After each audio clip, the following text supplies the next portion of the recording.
ہے غصے کو کنٹرول کرنے کے لیے قرآن کی ایک آیت کا مجرب عمل۔ سورہ آل عمران کی آیت ہے،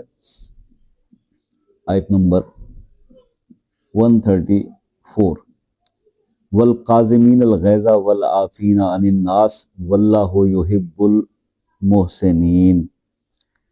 اگر بہت شدید غصہ آتا ہے اور کنٹرول نہیں ہوتا اور کنٹرول سے باہر چیزیں چلی جاتی ہیں، چاہے آپ کو خود یا آپ کے گھر میں کسی کو، تو اس آیت کو آپ 21 دن تک 101 بار کسی بھی چیز پر، بہتر ہے کہ میٹھی چیز پر، ورنہ کوئی بھی کھانے کی چیز پر دم کر کے اس کو پلائیں، انشاءاللہ غصہ جو ہے وہ کنٹرول ہو جائے گا۔ یہ آپ اپنے لیے بھی کر سکتے ہیں اور اپنے گھر میں آپ کے بچوں کے لیے، خاوند کے لیے، کسی کے لیے بھی آپ کر سکتے ہیں۔ یہ عمل جو ہے آج آپ سے شیئر کرنا تھا، کیونکہ بہت سارے بہن